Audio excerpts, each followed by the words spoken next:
Morning সকলকে। তো আরেকটি নতুন ভিডিওতে তোমাদের সকলকে জানাই স্বাগত। আজকে সকালবেলা আমি, মা আর মিলি তিনজনে মিলে বেরিয়ে পড়েছিলাম ফুল আনতে। যাচ্ছিলাম ঠাকুরনগরে, ওইখানে ফুলের দাম এখন অনেক সস্তা, মানে শীতকালে তো ফুলের সব চাষ হয়, তো যেই কারণে শীতকালে ফুলের দামটা অনেকটাই কম। তাই আমরা ঠাকুরনগর থেকেই প্রতি বছর আমাদের বাড়ির পুজোর ফুল টুল নিই। সবার প্রথমে গিয়ে তো দেখেছিলাম যে দোকানপাট অল্প কটা বসেছে, আমরা ভেবেছি হয়তো আমরা দেরি করে ফেলেছি, কিন্তু পরে দেখলাম যে না, দোকানপত্র এখনও বসেনি ঠিকঠাক। তারপর আমাদের যে সমস্ত ফুল টুল কেনা ছিল সব কিছু কিনে আমরা ট্রেনে করে সোজা চলে এসেছিলাম বাড়ি। আর বাড়িতে এসে দেখছি দিদার অর্ধেক কাজই প্রায় হয়ে গেছে, উঠোনও লেপে দিয়েছে, আর এদিকে প্যান্ডেল মোটামুটি হালকা পাতলা হয়েছিল, তো সে প্যান্ডেলও হয়ে গেছে।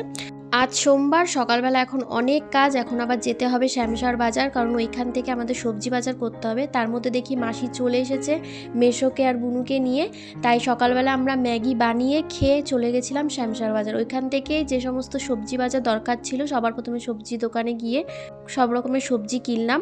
আর এখানে মামা, আমি, মা তিনজনেই গেছিলাম বাজার করতে। আর এখানে সবজি বাজারের সাথে সাথে আমরা ফলের বাজারটাও সেরে ফেলেছিলাম, তাই চাপটা আমাদের অনেকটাই কমে গেছিলো। চাপটা যদি আগেই কমে গেছিলো, কারণ এই বছর না আমাদের আজকেই ঠাকুর আনার কথা ছিল। যেহেতু প্রত্যেক বছর আমরা ডিজে বা বাজনা নিয়ে ঠাকুর আনতে যাই, তাই আমরা পুজোর দিনই ঠাকুরটা আনি।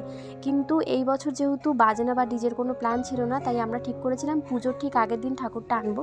তারপর আমি ভাবলাম যে 4 বছর পরে পুজোটা হচ্ছে, যদি একটু ডিজে বা বাজনা হতো তাহলে আমরা সবাই খুব মজা করে দিনটাকে কাটাতে পারতাম। তো সেই কথাটা যখন বাড়ির লোককে বললাম, বাড়ির সবাই এক পায়ে রাজি হয়ে গেল, আর ঠিক হলো যে ডিজে নিয়ে এই বড় ঠাকুর আনতে যাওয়া হবে। সেই কারণে আমাদের মনে অনেকটা খুশি। আর এখন পালা হচ্ছে মালা গাঁথার। এখানে মা, মাসি, দিদা চারজনে মিলে মালা গাঁথতে বসে পড়েছে। মা খুব সুন্দর একটা রজনীগন্ধার মালা গেঁথেছে। আচ্ছা, কি কি ফুল আনলাম সেটা তো বলাই হয়নি তোমাদেরকে।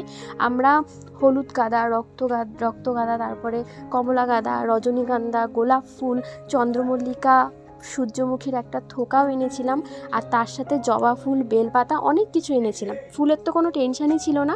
এদিকে মালা গাঁথতে গাঁথতে ময়না, মিলি, মাসি সবাই চলে এসেছে, আর আমাদের ফ্যামিলি মেম্বার পুরো কমপ্লিট হয়ে গেছে। তাই আমি একটা ছবিও তুলে দিয়েছি ওদেরকে।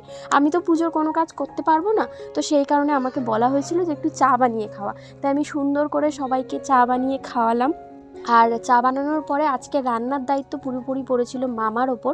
তাই রান্নাঘরে গিয়ে দেখছি মামা আজকে রান্না করছে ভেজ ডাল আর তার সাথে বেগুনি। সবাইকে তো নিমন্ত্রণ করা হয়েছে, কিন্তু তোমাদেরকে আমি বলতে ভুলে গেছি, তাই তোমাদের সকলকে আমি নিমন্ত্রণ করছি আমাদের বাড়িতে পুজো, তোমরা অবশ্যই এসো। আর এখন পালা হচ্ছে খাওয়ার, তো আমরা বসে পড়েছিলাম খেতে। মা আমাদের সবাইকে খাবার দিয়ে দিল। কালকে যেহেতু বাড়ির পুজো, বাড়ি ভর্তি অনেক কাজ, তাই আজকে আমরা তাড়াতাড়ি খাওয়া দাওয়া করে শুয়ে পড়বো। তো চলো আজকের জন্য তাহলে ভিডিওটা এতটুকুই, দেখা হচ্ছে নেক্সট ভিডিওতে। টাটা।